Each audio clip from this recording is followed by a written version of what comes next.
Welcome back, YouTubers, to another Q&A question and answer video of us, the dynamic dudes, the British Fist. Gotcha. Indeed, with your host, Mr. Parkin, and your other host, well, we're both co-hosts really, aren't we? Straight down the middle, equal, it's none other than the one and only NJ. What's up? Subscribe up above, like this video, and comment any thoughts you have on the questions you've answered down in that comment section below. Of course! Make sure you contact us in the links in the box below. Yes, indeed, and keep sending us questions as we love answering your questions here at the British Fist. This is why we make a weekly Q&A video all the time, every week, as I've just said. Keep giving us your questions via YouTube inbox, comments down below, or indeed via our Facebook, www.facebook.com/British Fist. Because with your questions, we're able to continue this, and we're able to progress onto bigger and better questions that you keep sending us. So thank you very much. Yes, and number 52 as well. That'll be an important number. Celebrating a year of Q&As. I wonder how we're going to be celebrating that one, NJ. We got any?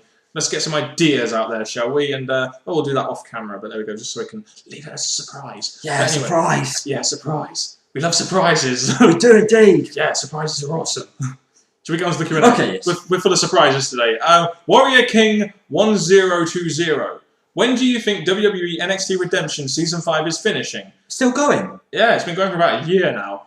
This is why we don't watch NXT. NXT, yeah. Okay, yes. Next question. Do you like WWE NXT Redemption Series 5? No, we don't watch it.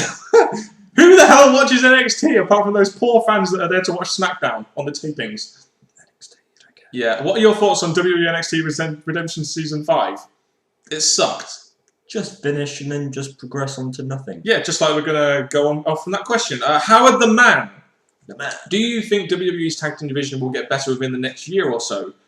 No. Well, the fact you've mentioned the word year, like, so anything could happen, but their concentration on the tag team division is not really going anywhere like they said they would. However long it was, it's just not going anywhere. But there's hope, but it's not going to happen. I think the main question here is we just don't have any tag teams to build a tag team division around. So, no, the tag team division isn't going to get better, I'm afraid. It's just going to be the same old stuff as it is now. We'll move on to the next question, though. Gex Plan. Got some questions in the last Q&A. Got some in this Q&A. So we're favouring some people here, aren't we? No, it's just the answer. There's so many questions. Gex Plan. What are the main things that TNA have to do to become as big as WWE? Well, they're pretty big as it is. They are getting better, so if they keep going, their ratings will slowly pick up. So I think all it really is just continue concentrating on storylines and big moments in TNA to get people thinking, I'm going to remember that, that's big, that's what I'm going to remember, stuff like that. I think the big thing for me with TNA is their marketing. I don't think they market anywhere near as well as WWE. They don't really get their product out there enough. The problem is their TV show sometimes is an advertisement for other TV shows. I don't think they get anything in return. So if they're going to be as big as WWE, they have to stick with what they know. They just have to stick to good, simple booking. Give us some give a good wrestling with good storylines, and give us some good characters as well.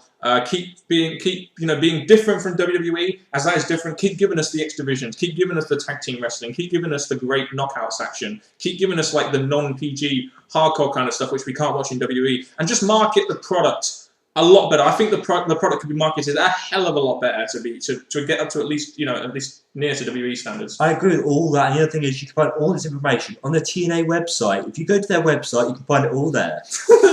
Yes. Talk about marketing. Yes, that's it. Yes. Is it TNA or is it Impact Wrestling? I think that might be a good start. Who knows? There we go. Right, this is a long question. I'm going to have to do a deep breath. Since WWE has gotten a very weak roster, both on Raw and SmackDown, do you think WWE should hire JR to be the head of talent relations because he brought in guys like Kurt Angle, Big Show, etc., and John Laurinaitis has brought in guys like Vladimir Kozlov and the Great Khali, and look what happened to them?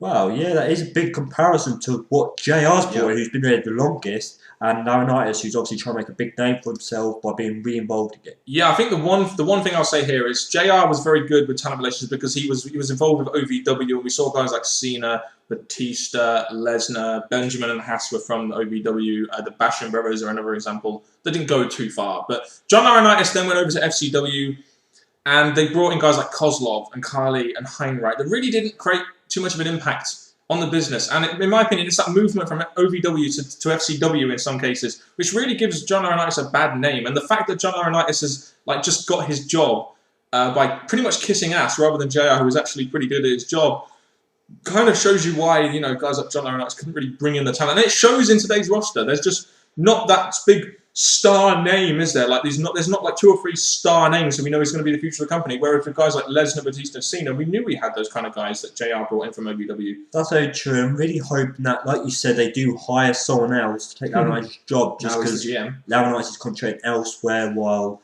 JR knows where to look and where to bring in. So hope they will hire someone new. Yes. Liam Brads, which division would you rather see improved, the tag team division or the Divas division? To be honest with you, I think this is a pretty easy one. It's got to be the tag team division, isn't it? Because we do like to watch tag team wrestling, and as much as TNA, or as much as like ROH tries to give us tag team wrestling, and TNA tries to give us good tag team wrestling and good women's wrestling, in the WWE, I mean, to be honest, the Divas division, I don't really care about too much because they're like models that can't really wrestle very well, apart from some people like Phoenix, Natalya, Tamina, Karma. And tag team division, I'd definitely improve the tag team division. I'd rather see that get improved. Well, if I start with Divas, they do need to be a lot better. So, yes, the fans might not be that interested in they did get better, but that is the weak spot in WWE. But the thing that fans want to see is the tag team. So if you make that better, people are going to re-love it again. It's going to give you more matches, especially at pay-per-views. Yeah, and it creates stars. You've seen that tag teams can create stars. Look at the Hart Foundation, Bret Hart, the Rockers, Shawn Michaels.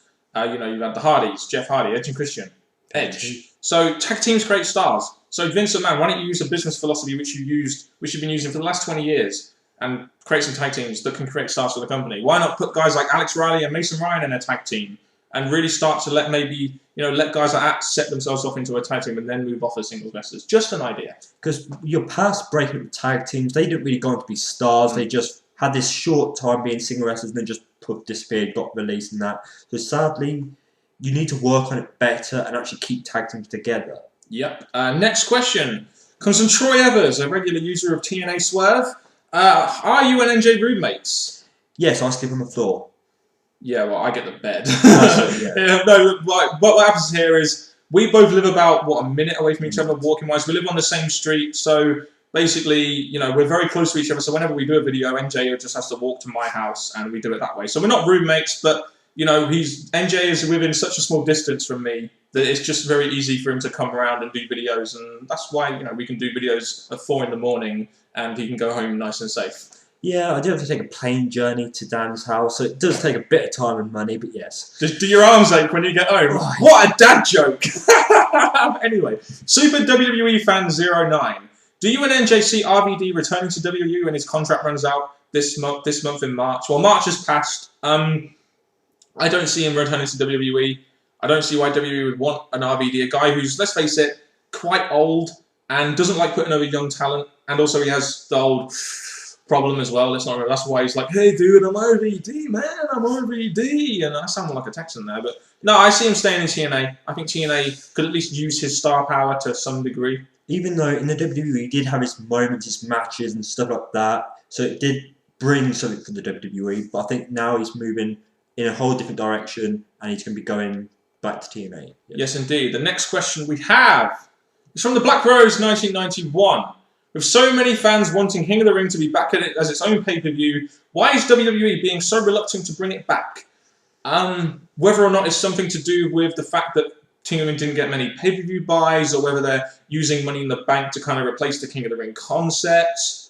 Who really knows why they're doing it? I'd love to see King of the Ring come back, though, personally. Well, my big reason behind it is it's been cursed now, and if they bring it back, it's going to bury the wrestlers. It's not going to be good at all. If you win King of the Ring, you can guarantee if you're Booker T, Sheamus, or William Regal, you ain't going to get a push. You're going to have this stupid curse. So why bring it back? Yeah, I'd love to see it as a pay-per-view again. I did think it was a good pay-per-view. As it did, let's face it, you had Royal Rumble and King of the Ring. Two events that could really help solidify guys. Imagine like a Daniel Bryan winning King of the Ring, or a Sheamus winning King of the Ring. Well, he did, but I'm just thinking of like new stars that could use the King of the Ring or the Royal Rumble. And it legitimizes people a lot better, in my opinion, than Money in the Bank, even though Money in the Bank is good for heels, and it is a nice match to watch too. King Cody Rhodes. I didn't think of that, but I think I may have just jizzed in my pants a little bit there, MJ. Cody Rhodes is King of the Ring! Never really thought about that. That would be awesome. Imagine a crown on Cody Rhodes. Oh. He's had a mask, he could have a crown. Oh. There we go. Oh, man, you've got me excited for the next King of the Ring, NJ. Live Forever 329. What do you rate as your top 5 Hell in a Cell matches of all time? We'll give you 5, but we can't really order them. We'll say the top 5 in our opinion We'll start off with SummerSlam 2008, Edge versus Undertaker. I remember that being a very good Hell in a Cell match. Very good. And Taker, we all know he's brilliant in Hell in a Cell, Yep. but Edge being one with Taker, great match altogether. Triple H Cactus Jack was another great Hell in a Cell match. It was one of those matches that really helped solidify Triple H as a star for the company. It's funny how Foley can do that very well. That's very true. Like we said about Foley and now Mick, he's a good person for younger wrestlers to work with to get a name for themselves. And Triple H, as we said, just like Taker, who saw at WrestleMania 28, they were both the people to be remembered for him themselves. I still think Mick Foley, despite the fact that he's kind of out of shape, and some would say maybe irrelevant as he was with TNA, etc., he could still have a feud with a young guy like a Dolph Ziggler or something like that, or maybe even a Dean Ambrose or an FCW talent or something. Who really knows? Mankind versus Undertaker will be forever remembered as a great Hell in a Cell match. I think this was King of the Ring 1998. God, Mankind had that massive spot through the announcer's table off the cell in the first minute of the match. And they had, so much history surrounding that match. It just has to be in the top 5. And that's true. The fact that Taker and Mankind, two big names, were in a Hell in a Cell, it definitely did great match and great moment. Yeah, I mean, it's so memorable. There are so many memorable moments in there. And it is one of the matches that shortened Mick Foley's career by a lot of years. So we have to appreciate that. Another one which I think sticks out, it may not necessarily have been the best Hell in a Cell match, but that 6-man Hell in a Cell match at Armageddon kind of stands out for me. 6 men in there. Because normally when you think Hell in a Cells now, that is one of the big ones that you think of just because the stars in it and how it was built up and what came from it.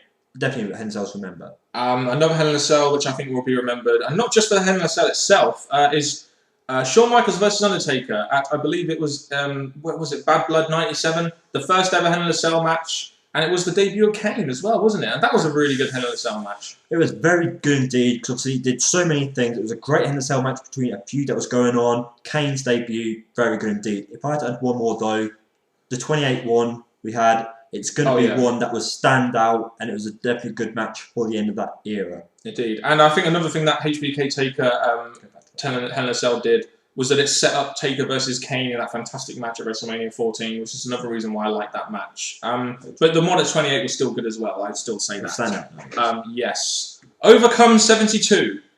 Top 5 I Quit matches. Now this was a bit more difficult than the Hell in a Cell matches, but we did some research and we had a look at some I Quit matches. Flair versus Foley, I remember being a very brutal I Quit match. We've got the DVD, we reviewed it as part of our SummerSlam review series. Very bloody, did a lot of shit to each other. That's very true. We do it, like I said about Foley, he does, I know Ric Flair's not young, but actually did put on a good match and did make a step forward to their feud. 2 veterans, fantastic storytelling, what can we say? Another great, probably one of the best I Quit matches of all time, will probably be Rock versus Mankind at Royal Rumble 99. This is on the time when Rock was becoming a star for the company and Mick Foley was really trying to get Rock over as this heel. They had a really good I Quit match at Royal Rumble 99. It was famous for the, I quit, but it wasn't really Mankind talking. But with this match, again, they're friends and they're also rivals. It was a match that led up to be a great moment for both of them. And so much going into it. It did continue their feud afterwards. So yeah, very good. Rock and sock connection, Going at it. One which I know you liked a lot because you liked the feud, Jeff Hardy versus Matt Hardy. Was it Extreme Rules 2009? I think it was that. And it was just, again, WrestleMania going on to this. I just really, really liked it. The fact they were brothers and they're going against each other. Yes, it could finish at WrestleMania, but this match led on and it was an I Quit. Something they don't use as much, but very good. I think the main thing about this feud, just the feud in general, was the fact that it could lead up to this moment because of that great moment you had when Matt Hardy turned on Jeff Hardy against Edge. The guy who stole his girlfriend and who he hated the most, and that feud was driven from that, in my opinion. Great feud and a great I Quit match to end it as well. Another one was Ray Chavo. This is when you had Chavo you had Chavo hitting the chair on Ray's knee and he had to quit because of his knee injury. We know he has a legit knee injury as well. That's very true, and this is not the biggest of names, but this was at a time where they had a good feud going, a feud that was good for both of them, so it's definitely one that we stand out and give to you guys. And for number 5, me and NJ have a bit of an argument to have here. We both wanted different I Quit matches as the 5th one, so I'll let you go first, NJ. You explain which one you would like at number 5. I'm a bit of a meanie arse, just going for the matches that are just horrible, pretty horrible indeed. Mine would be Vince McMahon versus Stephanie McMahon to get rid of Stephanie as the general manager of SmackDown, and Vince's job was on the line, I think. It was just a match that got the McMahons involved, and it actually told a story between father and daughter. Badass. I can't believe you went for that one. I had Cena JBL just because of the fact that it was it was Judgment Day 05 when when John Cena needed like a win against JBL to really solidify himself as the top face in the WWE, and him and JBL had what I thought was a pretty good I Quit match at Judgment Day 2005. So that gets in my top 5. So argue whichever one you want, really. So I do compliment JBL. I've said in the past he's a great heel to work with, and going against Cena, big match, very nicely done. Oh man, do you know what the best thing about this next question is? The name. Mr. I Give a Fuck. Why couldn't we have thought of something that good, NJ? Solid name. What are your favourite matches? There are so many. If you look on our channel, although I'm not sure if it's there anymore because of the new YouTube layout, but just give me a rundown of some of your favourite matches. As I said before, the whole Triple H Shawn Michaels feud, that gave us great matches. There's so many there.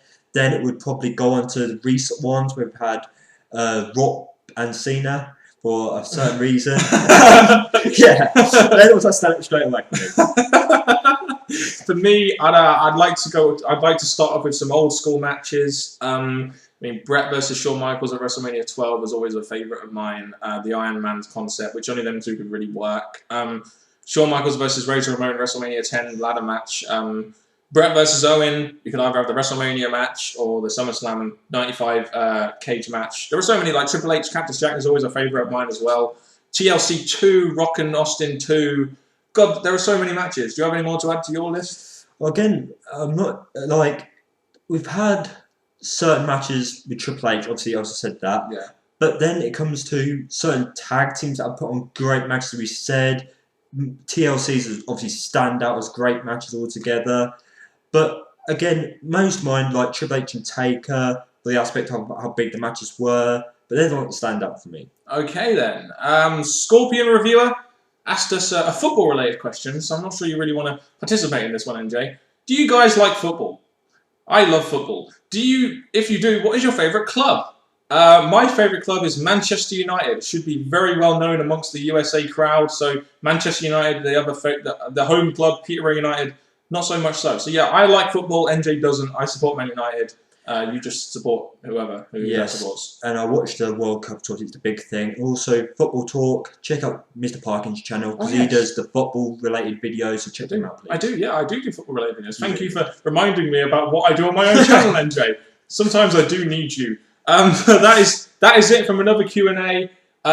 Again, thanks for your questions, guys. We do, like I said, we have such fun answering your questions and doing these videos. So keep sending in your questions, of course, and please be patient because we have a lot of questions to get through. We'll try and get through them as quickly as possible. So if your question hasn't been answered, expect it to be answered in a future Q&A at some point. So just please be patient with us, guys. We try and answer all the questions we can.